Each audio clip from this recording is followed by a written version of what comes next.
And adaptation obviously doesn't happen immediately. These changes could potentially have a much larger long-term impact on the game. Meteos had very strong counter jungling, and there's no saying that that didn't work. Yeah. It's still very much a prototype for these guys because they had a super week, then some rest, and then some preparation for this. So we're seeing the beginnings of the impact that this is going to have on the rest of the season. So here we go, guys. The game is afoot, and Vulcun have certainly watched the Super Week games. They've taken away a Voyboy trademark of Tryndamere. Edward is still not getting Blitzcrank. I want to see if they actually respect the Thresh Prince, though, here. And this is actually a really smart pan by Vulcun because one of the kind of predictions I think about the new jungle is because of the increased importance of the buffs, we're going to see substantially more AD carries and supports going mid because they have more pressure when trying to counter jungle buffs and can relieve more pressure when trying to stop them. And we've talked to the players in the past, even before the changes, and Blitzcrank was the best support to put mid when you're specifically trying to pressure the red and the blue buff. So because Edward's so good at it, batting that out, smart. All right, so, and of course, even Patoy was a soothsayer there and did that in week 1 as well. So, a lot of smart bans coming out. Of course, the Thresh, ironically enough, banned away by Curse. They don't want to give that to Bloodwater. TF, of course, dropped as well. And we've seen a lot of Jace overall in the week, and he's going to go back in there for Vulcun. And I want to see Kennen here from Voyboy just because it would be the exact opposite of what we saw in week 1. I don't think it's going to happen because I think enough teams have picked Kennen into mass knock-away teams that they're a little bit wary of it now. That CLG game earlier today when they were playing against Cloud9, when Kennen was against Janna, Tristana, and Jace, Balls was a really sad man that game. So even though there's a Jace now, I don't think Curse would pick Kennen. Not saying, even though Voyboy can play Kennen, it's just there's too many counters up for it. And I mean, who's going to pick Tristana more than Zuna? Like, him and Nian are like the two guys. You could be like, he's going to insta-lock Tristana like every game, and Kennen will just be a sad Yordle, and then Audun will be happy.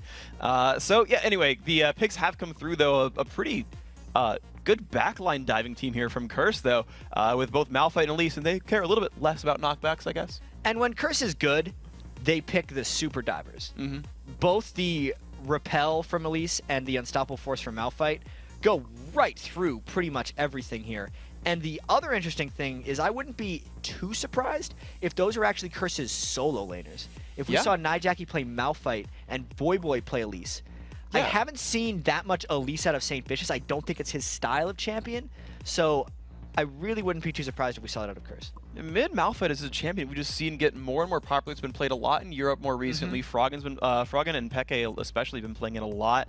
And it's been popular in China for a while as well. So we just see him ever so slowly get picked up more and more likely. The Kennen, though, is actually grabbed up by Vulcun, though. We have the knockback. We'll grab him ourselves, no problem.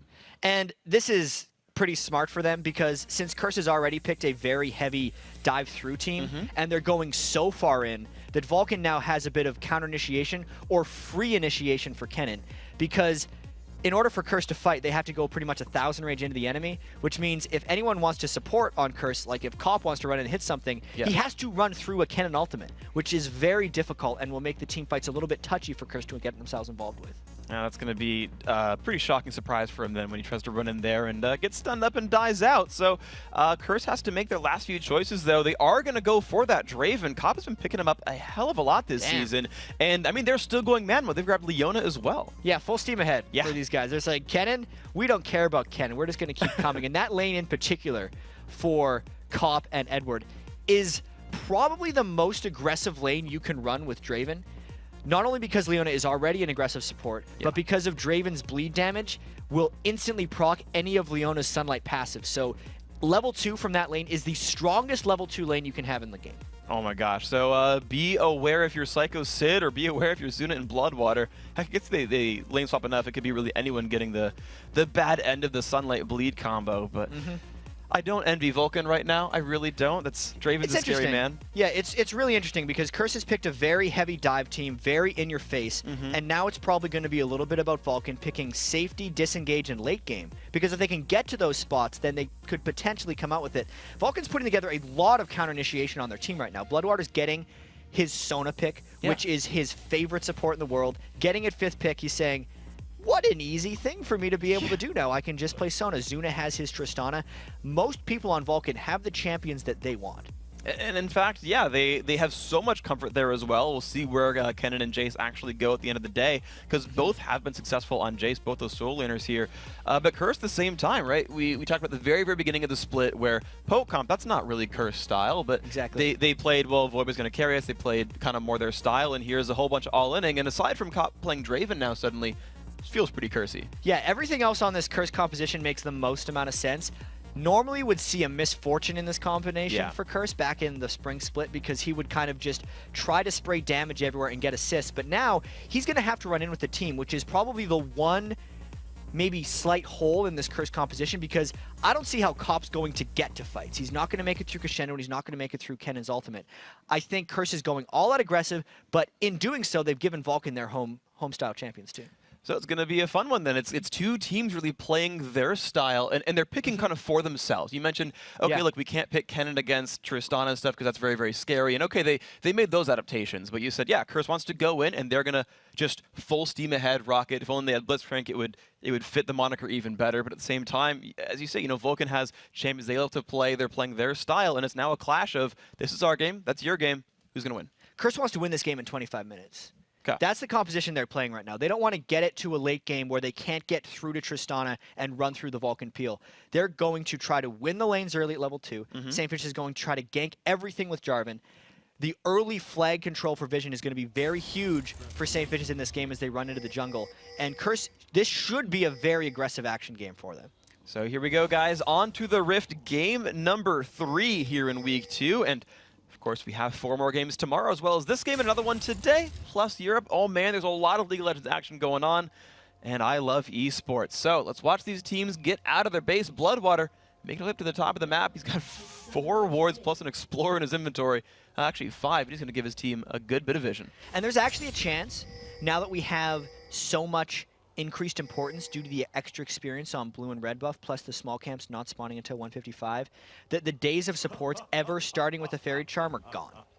Supports have to start with all these wards, because I think wards in general are going to increase every single game now that we're on this 3.8 patch, and that's why there's so many wards on the map right now. But surprisingly, both these teams are playing very scared.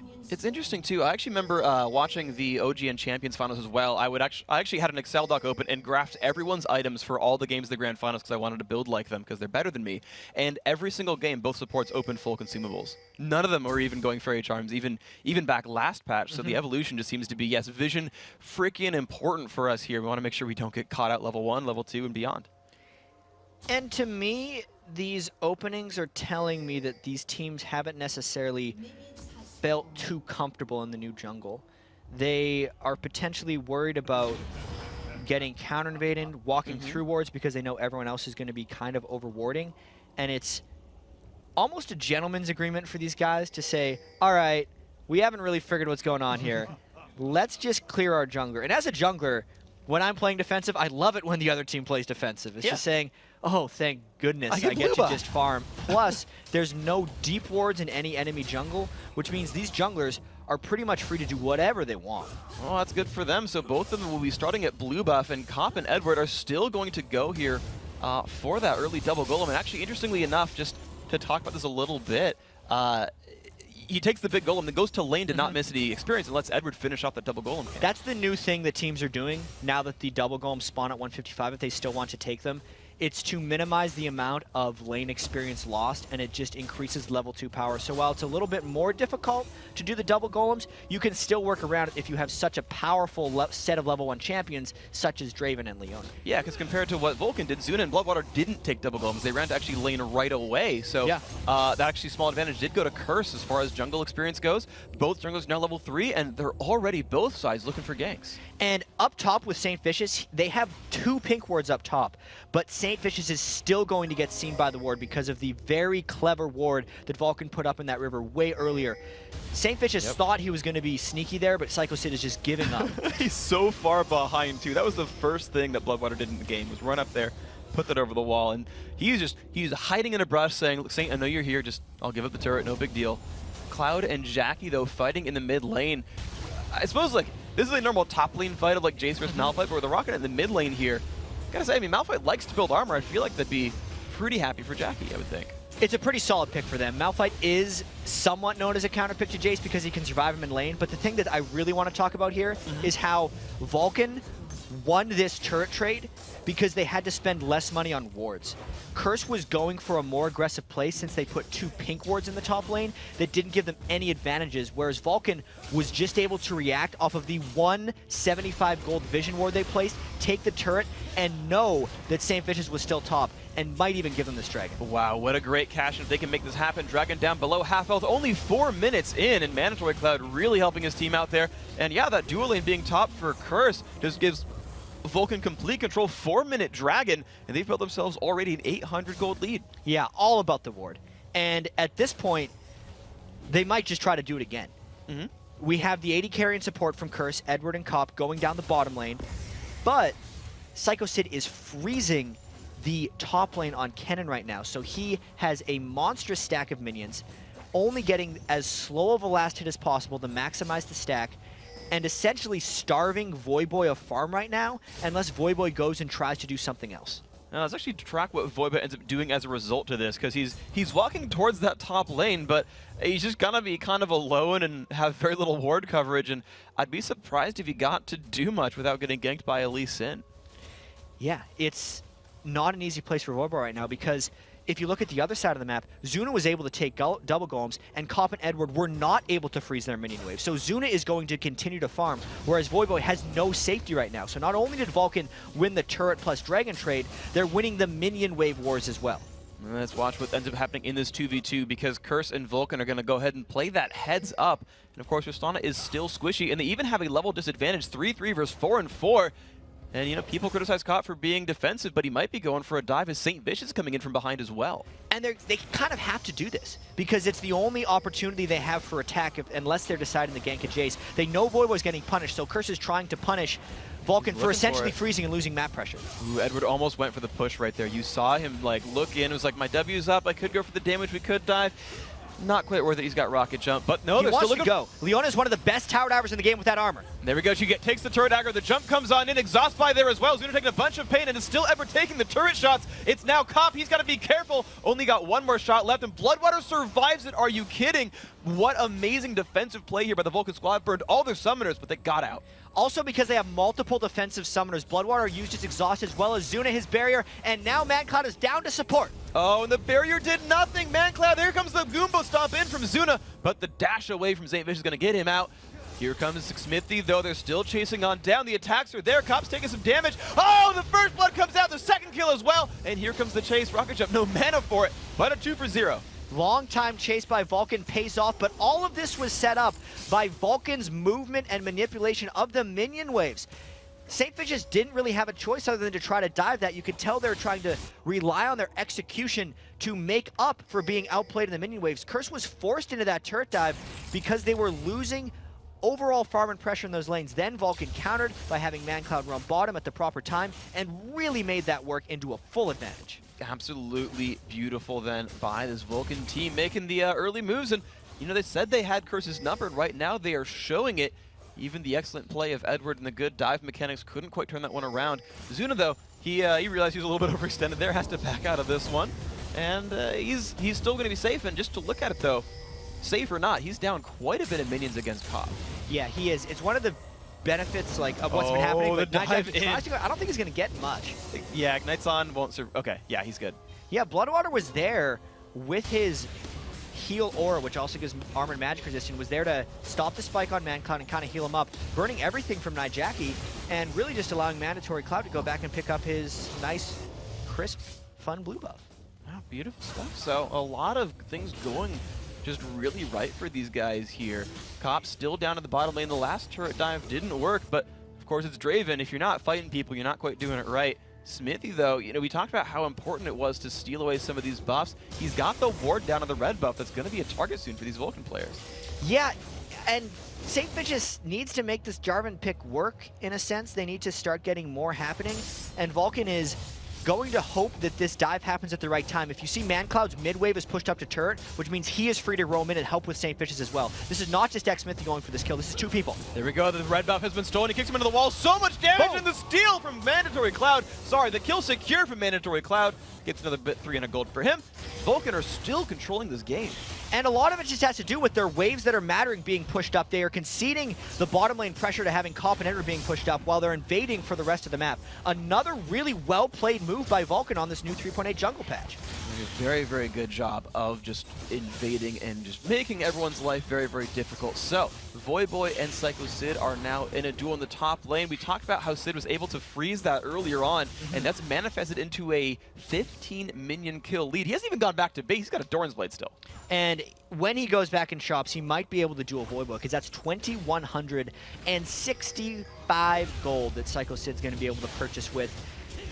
And I don't think Voyboy is going to be able to successfully freeze these lanes. Something that just keeps happening since St. Fish has been getting pressure in his jungle is he's almost dictating that Curse needs to reshove up their lanes, which means that if Vulcun wants to, they can continue to freeze, which is what Vulcun wants to do. Because we talked earlier about Curse wanting to end this game by 25 minutes. Curse is not on pace to end this game by 25 minutes. No, that's actually a very, very rough thing to do. It's actually something you talked about backstage in CLG Cloud9, where the CLG had probably a better late game situation because of Tristana and Elise and guys like that who would keep skilling throughout the game. And that the early kills that CLG grabbed basically stopped C9 from being able to end the game early. So, you know, we're too far ahead early on. You can try to claw your way into this one, but come 45 minutes, the game is ours. And I mean, does this look similar to you in this sort of situation? This looks more in the favor of Vulcun. Wow. CLG was kind of able to hold on. Right now, Vulcun is just winning in most corners. The only way they're kind of losing is that Cop is out farming Zuna, but that is to be expected as a Tristana. We know that most Tristanas hope to get out of the laning phase with a 20 to 30 minion kill disadvantage. Yeah. So the fact that Zuna is only down by 12 right now after that latest shove is great for Vulcun. And just to add salt to the wound, the minion kills are lower because of the kills, turrets, and dragons. Zuna is up more than 300 gold over Cop. So, heck, I'll like to lane 300 gold ahead of Tristana. That sounds great to me. So, as you say, everything's going very, very well for the Vulcun lineup. They've actually grouped a fair number of people towards mid, but it's just for dragon control, it seems. And also another thing that's helping Vulcun right here is the overall buff control, and they're not only up in gold, they're up in experience. There's a double buff on Mandatory Cloud and a red buff that is just expiring now on xMithi. But that just meant they had the accumulated experience of those buffs, and they're able to bully Curse around a little bit. This is another kind of desperation force play by Curse, because if Curse can't even control the dragon, Vulcun just has this game in the bag. So Vulcun is fine leaving that dragon uncontested, but as soon as Curse goes for it, Vulcun will look to collapse. So right now we have just that duo, that duel in the top lane, and the dragon, of course, the eye of the other 8 champions on the map right here. Voyboy has caught up a little bit in minions to Sid, so the trip that Sid went back and bought some items, brought the gap a little bit closer. Global Gold's still there, whatnot, but that matchup at least is holding even for Void despite the early freeze. It's the 4-on-4 for the dragon that you talked about meaning so much, and xMithi in full vision of a ward is just starting this. This is surprising to me by Vulcun, but it does look like it could just be a stall tactic. I thought he was going to be a little bit more all in on that, but Elisen hopping over the back of the dragon wall is not too hard. Not too hard to come back out again. They were essentially ward checking that to see what Curse's reaction was, and since they didn't have any pinks, that move told them that Curse had good vision control over the dragon area. That's a really clever move. Just leave the Sona there. Because it was a safe check. Exactly. That was such a cool move right there. So by the way, guys, Lee Sin and a friend, check a dragon all you want. Just hop right back out, save the W. Or heck, have a sight Sona do it yourself. But either way, again, a great move by the Vulcun players. We look again at this duel to the top lane, and it kind of keeps going back and forth. Sid is trying to push as much as possible. Just he's not getting a lot of damage in the turret at the end of the day. No, he's just kind of doing his thing. This is a very common strategy of Vulcun with Psycho Sid. They just kind of let him be, and if you can neutralize Voyboy in a Curse matchup, that's great. Oh yeah. If Psycho Sid can be traded for a Voyboy, they're going to do that every day of the week. So one of the big playmakers then not too much of a factor here for Curse. They've really not found a kill on the map so far. Voyboy, usually a big playmaker, not finding any, of course, for himself. With the blue respawning, though, Curse says, all right, let's take another objective back. They've actually managed to wait out most of those buffs from Vulcun, and now at least we'll have one on Jackie here. And I really wonder if Curse is going to continue pressing, or if they're going to kind of realize that the pressing was doing them no good.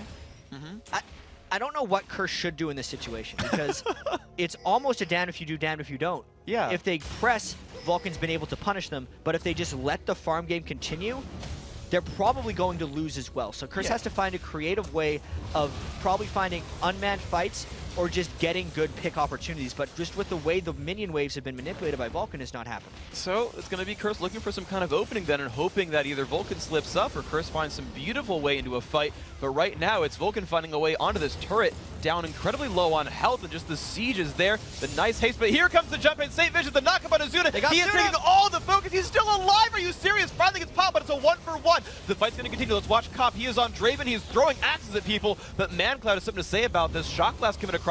It's going to be Vulcan picking up the turret, and a 1-for-1 for a turret, still Vulcan's favor. And that was everything being burned onto Zuna. They dumped they threw everything at him, including the kitchen sink, and it was a 1-for-1. So I don't know about that one. Vulcan counterattacked, got the turret, and we're still up. That was probably what Curse needed to do. They say, this is the priority. We're going to have to practice diving this guy because we're going to have to do it in the late game. Let's see how it goes. Yeah, it didn't go too well, but I think that was the right call for Curse. I think you're right as well, and at least next time around, if they do it in the next 3 to 5 minutes, barrier and or flash will be down, so maybe they'll have better success next time when Zuna is a little less hoppy. And of course, the other payment for that fight was a dragon picked up as well for Vulcan. They are constantly picking up these global objectives, constantly scaling ahead. And actually, the fight in the top lane, ooh, Sid dodged away in the cocoon. Now is Void trying to make those moves. The single player aspect for that top laner does help Curse if he can make something happen. And it was a pretty nice dodge by Psycho Sid, but that is just the mechanical skill of Voyboy coming through, and also just the lane strength of Elise. Surprisingly, the Seeker's arm guard on Voyboy was doing a lot of good against Psycho Sid's Kennen. Since early on in the game, Kennen's still relying a lot on his auto attack physical damage. But now, Psycho Sid, now that he's picked up the extra bit of magic penetration and a little bit more ability power, Voyboy might not be winning that matchup as solidly as he was just as we saw. He's definitely got a lot more to worry about, and to add insult to injury, that Negatron cloak. You know, wouldn't you like that right now, Void, with the Negatron cloak, that magic resist? Yeah, it's kind of nice on the Lightning Yordle. It's kind of nice on a Spider Lady. We'll see. If only Psycho Sid didn't have all the Dragon Gold and Turret Gold, he wouldn't have been allowed to buy that item. Because the farm is close to even, but the gold difference is 700, which completely makes up that cloak. That's rough. That's like, that's what, 20% more gold than your opponent. I would love, like, as a top laner, my team just constantly just took dragons for me, and I just am richer than my opponent despite getting outplayed. Or going equal in this case. It's like having a Janna on your team. Oh, I have more move speed. That's got to be so fun for Udyr players. Oh God. It is. Oh yeah, Jazz just like grinning. Yeah. Oh, I made Locust pick Janna all the time back in the day. All right, so let's take a look at what these Vulcan players are going to go for now, because actually I guess they don't have to make any moves, right? They're going to win in 20 minutes anyway. Exactly. That's actually kind of why we see Zuna off in the side lane right now. It may end up costing them this turret, which would actually be a bad call, but I think they can hold off and defend this as long as ManCloud can get some minion kills. And Vulcan's 4v5! He's kicked in. Cop, the crescendo comes across. There's Smithy getting focused down. There's the ult from Jackie. A 1-for-0 so far. Cop still in the back lines. The reinitiate from ManCloud picks up one. Can he get another? The knockup from Satan. And here comes Zuna. Zuna focusing down on Cop, doing what damage he can. The ult comes across, gets another one there as well. 3 have been picked up for just the one. Now Void caught up as well. And the full ace coming in. Vulcan turning that fight around hardcore. 5-4-1. Vulcan initiated that 4v5 knowing that Zuna would be able to make it up near the end of that. Even though Vulcan would have been okay slow playing, once again, Curse was near a Vulcan turret, so they had absolutely nowhere to run, which gave Vulcan a window to capitalize on their advantage. There was a 16.5-minute Muramana for Mandatory Cloud that just got completed. He didn't even use it in that fight. As you can see, he still has close to full mana, but this is bad to worse for Curse as they lose essentially a 4.5v5, 5 kills to 1. And of course, they lost the turret for it as well. We always talk about these teams capitalizing on a teamfight win with a global objective, and Vulcan's greedy. They're going to capitalize on 2 global objectives for a teamfight win. So when I said Curse wanted like a 25-minute win, they might get a 25-minute game. So part of it was there, but Vulcan is just completely one step ahead of Curse this game, and it could be over fairly soon if we keep track of this one. Curse hasn't been able to pull off their strategy. They had one dive that worked on Zuna when they were together, but everything else has fallen apart. 4 turrets, 2 dragons, and a just crazy amount of farm given up to ManCloud.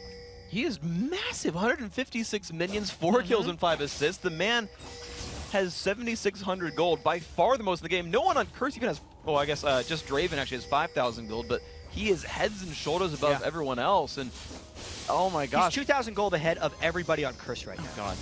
Yeah, that's a little brutal. That's going to be hard to deal with. And he got the Mermana combined as well. And Psycho Sid's getting himself closer and closer to what I assume is going to be a Zhonya's Hourglass, so that even he can't get dealt with easily in these team fights. And that'll help them even more. Psycho Sid, he wasn't even the one that died that last fight. It was actually Xmithy, who's went for that Golem Spirit as well, which is actually a little bit new. We saw the Lee Sin in an earlier game do this as well. We saw Meteos do it instead of the Aegis, so that's a little bit strange of a choice. But now, I wonder if Curse is even going to be able to control their own blue buff, because there's a Lee Sin ready to steal, and Vulcun could go in for a 4v5, but they do end up just smiting it away. Saint does have to smite that away. Unfortunately, would have liked to have it go onto Jackie, so even if you don't steal it, forcing it onto the not right person can always be a nice thing for you if you're an invading jungler. So kind of a minor victory there for Vulcun, and the poke continues. Shock Blast, we saw how good they were from Neon on CLG. They're pretty good for ManCloud here on Vulcun as well. ManCloud is real scary. He's going to be having a Black Cleaver pretty soon as well.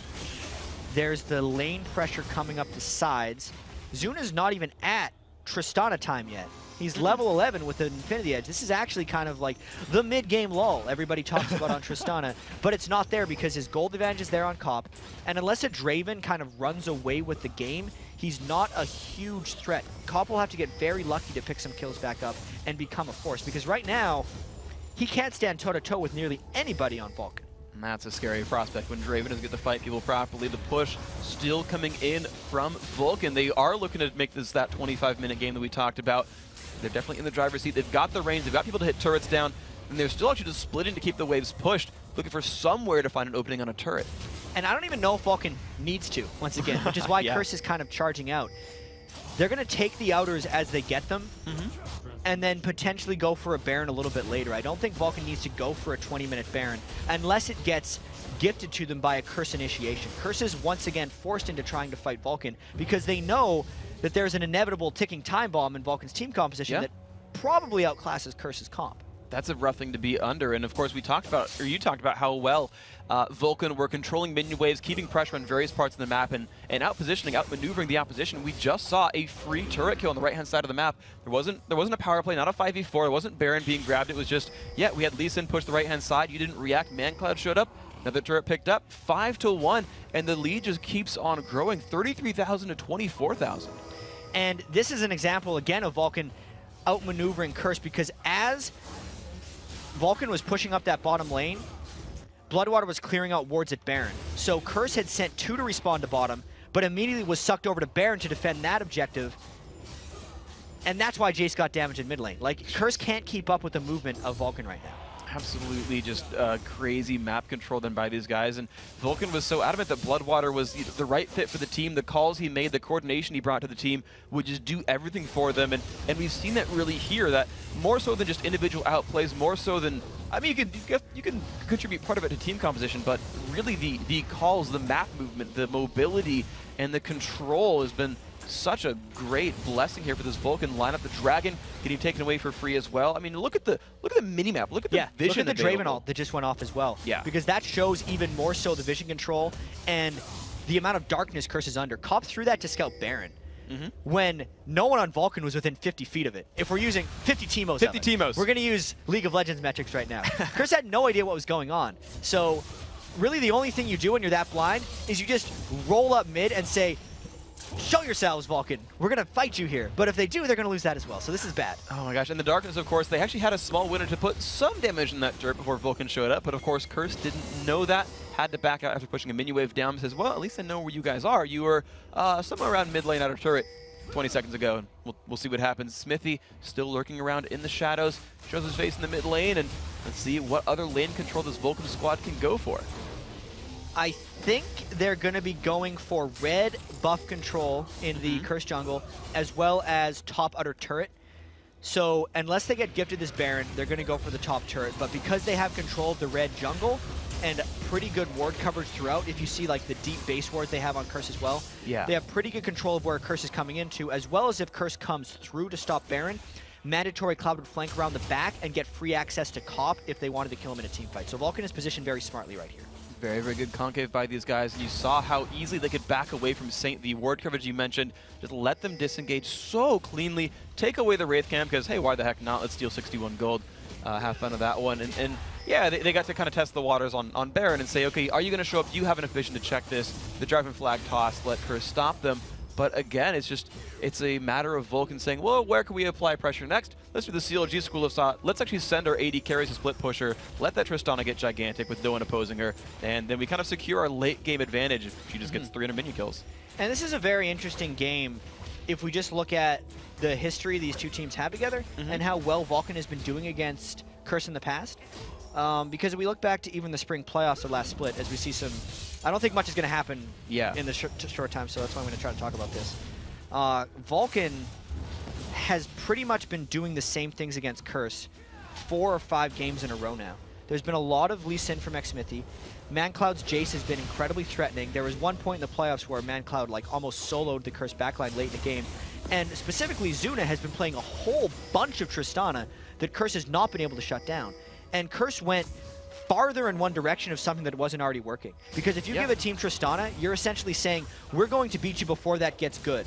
And that hadn't worked for Curse 3 or 4 times previously, so Curse went even farther. They said, we're going to pick this really strong early game laning, we're going to pick Jarvan and try to invade your jungle, and that didn't work either. So I really wonder where Curse is going to go from here when playing against Vulcun. Because they haven't been able to stop Vulcun from getting the late game in any of these affairs. And I remember in those same playoffs, they put Cop on Tristana one of those times, and that didn't work out either. They still got stalled out and the game was turned around. So you've really got to wonder if you're a Curse fan, what is left in the back for these guys. It was like, maybe it's the Voyboy carry, and Vulcun bans out the Tryndamere, the one thing that might have worked for them. They kind of deny those options. Exactly, because I don't remember exactly the Curse bans, but we do remember the Vulcun bans being very specifically targeted at Edward and Voyboy's carry and roam potential, because they didn't want Edward to be able to create pressure early game, since that was essentially what Curse has been trying to do this whole time. There we go. St. Vicious getting shoved out of his own jungle by Xmithie. You can see the level of confidence on these Vulcun players as they just sit on that opposing side of the river. Another split push is successful here as Psycho Sid takes that second turret down 6-1, 9-2 in kills, 40,000 to 30,000 if I round the numbers in gold. 25 minutes in. It's getting better and better for Vulcun. Another freaking set of gold coming in for Zuna. They just keep finding advantages to put in this game. Zuna's got to shop eventually. Vulcun actually has to shop eventually, and I think they're going to do that now, since they've kind of completed their marathon around Curse's jungle and gotten down the 6th turret of the game. Look at 2,900 gold. Buy an item, man. But he's not Phantom Dancer. He's not pressured into any of this, because Curse has no ability to come into Vulcun right now. Very well played by Vulcun. They're taking it slow because they know they can. And here we go. It's Cop looking for the fight on Zuna. Of course, Zuna has not bought for a while. He does rocket jump away from that one and saves his life. And Cop will be rewarded with some farm. So Zuna's playing it safe, knowing he's kind of behind an item right now. He's going to buy and fix that, though. Yeah, that was really funny. It's just like, oh, man, I haven't shopped in a while. I better not fight this Draven. And that's something that Cop and the rest of Curse needed to be able to do about 15 minutes ago, before Zuna was able to respond to that, before the rest of Curse had fallen so far behind. And you know Curse was trying to do those things, but it was just countered by Vulcun. So Vulcan's still playing. It's weird because they're playing confidently. Like, we say that they don't need to push anything very hard, but Xmithie keeps like jumping in on people and trying to make engagements when it's like a 3v5 and Zuna and ManCloud aren't there yet. But Xmithie is just itching to kick people around. You see he's like leading the charge every single time. He is that initiator. He is that fighter there, and is constantly looking for someone to throw things at. And this is one of the fun games on Lee Sin, because every time you kind of go in with what seems like a suicidal Q, you know that if Curse tries to turn on him, they're either blowing their initiation, since they have 4 people who have to initiate, essentially, and they all don't care about Xmithie, or if they just dive past you, well, you've already won because you just baited them into engaging on your team. So Xmithie playing freely right now because he knows he can. And now he's setting up a really nice move on this Baron as well, taking it up. He's taking a bit of damage for that one as Zuna shoots across the wall. And we'll see if Curse actually smells anything out. Xmithie can't take that Baron by himself. They might be in a little bit of a pickle here if they were to have over-engaged on that. But thanks to about 10 minutes of jungle vision domination, no one on Curse even knows that Xmithie is low. So there's no way they can reasonably capitalize on that, you know, little experiment by Vulcun. And of course, Kennon's still on the right-hand side, split pushing the whole way through. They have not had someone leave this lane at pretty much any point during the game. This turret's been under siege for quite a while, and Curse, despite being this hard engaged team who wants to dive in, start fights, jump on someone, they can't start the 5v1, they can't start the 5v4, they can't stop the Baron. They've not found the initiation. They still haven't found it. Vulcun is still getting away from them. Yeah, they did it once, and they got the kill onto Zuna. Yeah. But unfortunately, that was one of their 2 kills in the 28 minutes. So for an incredibly aggressive team, Curse has shown remarkably little aggression, and they might have pushed out too far here as xMithi kicks him back. Oh my gosh, a lot of damage into Jackie's going to get extremely exploded right there. The damage off on the Saint Vision, he's going to flash away from that one. Psycho Sid zones out that back line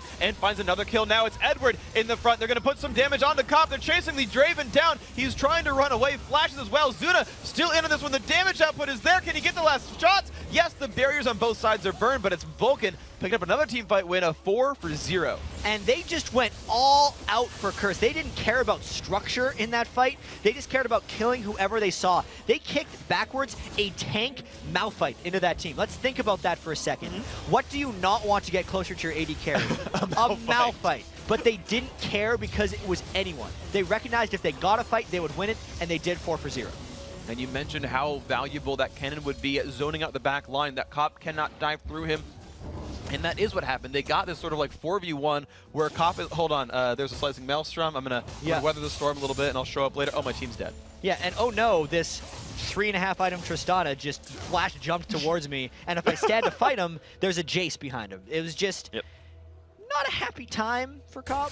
No. I don't think. Not really happy time much at all. So Curse really on the back foot here looking. I don't know if they even can look for the opening anymore. They're certainly feeling a little bit bad about this one. The hard engages. I mean, that was a fight where they got Malphite knocked in. They got to maybe try to fight something and couldn't find their opening here. Vulcun with 2 inhibitors down. I mean, this is surely the attempt they go for here to close it out. I would have to agree with you here, but I think Vulcan's kind of having fun with this one.